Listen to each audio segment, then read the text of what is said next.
যখনই পেট্রোল পাম্পের সামনে যাই বলা হয় যে তেল নাই, আবার সন্ধ্যায় সিরিয়াল ধরি আবার বলে তেল নাই। তাহলে আমি সংসারটা চালাবো কিভাবে? বাংলাদেশের সাংবিধানিক যে প্রতিষ্ঠানগুলো রয়েছে সেই সাংবিধানিক প্রতিষ্ঠানগুলোকে আমরা যখন একটি নতুন বাংলাদেশে সংস্কার নিশ্চিত করতে চেয়েছিলাম, দুদুকে সংস্কার নিশ্চিত করতে চেয়েছিলাম, বিচারালয়ে সংস্কার নিশ্চিত করতে চেয়েছিলাম, পুলিশ প্রশাসনের সংস্কার নিশ্চিত করতে চেয়েছিলাম, সাংবাদিক ভাইদের সংস্কার নিশ্চিত করতে চেয়েছিলাম, সেখানে হলো মাননীয় প্রধানমন্ত্রী তার চিরচরিত অভ্যাস হাবুবেনের ভাই বোনেদেরকে নিয়ে এসেছে। কাউকে দুদুকে বসিয়েছে, কাউকে বাংলাদেশ ব্যাংকে বসিয়েছে, কাউকে বিচারালয়ে বসিয়েছে, কাউকে হলো পুলিশ প্রশাসনে বসিয়েছে, কাউকে হলো পার্লামেন্টে নিজে মুখ বন্ধ করে তাকে হলো তার গ্রিন কার্ড দিয়ে বলেছে তুমি যা ইচ্ছা বাংলাদেশের মানুষের সাথে গাদ্দারি করতে পারো, তোমাকে আমি গ্রিন কার্ড দিয়ে দিলাম। এই যদি হয় জিয়াউর রহমানের সন্তানের ভবিষ্যৎ, এই সন্তানের ভবিষ্যতের সাথে বাংলাদেশের ভবিষ্যৎ যাবে না, যাবে না, যাবে না। বাংলাদেশের ভবিষ্যৎ যাবে উসমান হাদির পথে, বাংলাদেশের শান্তির পথ যাবে আমাদের ৭১-এর শহীদদের পথে, বাংলাদেশের ভবিষ্যৎ যাবে ২৪-এর গণ অভ্যুত্থানের শহীদদের পথে।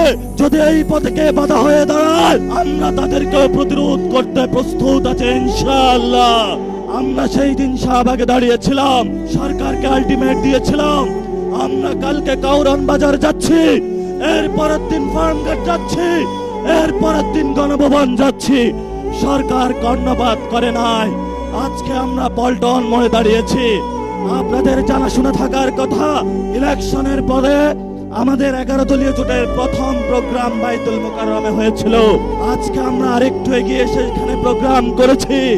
ইনশাআল্লাহ আমাদের এই মিছিল যদি সরকার সঠিক পথে না আসে, জনগণের গণভোটের রায় বাস্তবায়ন না করে, সংস্কার প্রক্রিয়া বাস্তবায়ন না করে, জনগণের অধিকার নিশ্চিত না করে, দ্রব্যমূল্যের দাম না কমায়, জ্বালানি সংকটের নিরসন না করে এবং বিচারালয় থেকে শুরু করে সকল যে জায়গায় সরকার গুন্ডা সন্ত্রাসী হাওয়াবুবেনের লোক বসিয়েছে, গণতান্ত্রিক প্রক্রিয়ায় সরকারের সেই প্রতিষ্ঠানগুলোকে জনগণের কাছে যদি ন্যস্ত না করা হয়, আমাদের এই মিছিল পরবর্তীতে কাকরাইল যাবে।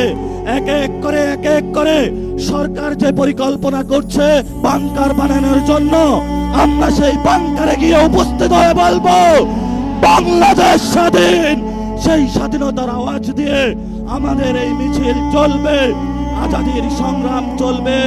আপনারা দেখেছেন পার্লামেন্টে আমরা যেমন ডিসিপ্লিন, রাজপথ ডিসিপ্লিন। সরকারের প্রশাসনের ভাইদেরকে বলবো আমরা এখানে ডিসিপ্লিন কায়দায় আছি, ভবিষ্যতেও থাকবো। অতীতে যেই ধরনের জনহয়রানিমূলক প্রোগ্রামগুলোতে কোনো কর্মসূচি আপনারা বাস্তবায়ন করেছেন, সেইভাবে যদি কোনো কিছু করা হয় আপনাদের সাথেও আমাদের প্রতিহত হবে ইনশাআল্লাহ। আসছে ফাগুনে, বসন্ততে, আগামীর দিনগুলোতে দ্বিগুণ, তিনগুণ, চতুর্গুণ হয়ে ইনশাআল্লাহ আমরা মাঠে ফিরবো। ইনকিলাব জিন্দাবাদ, আজাদি জিন্দাবাদ।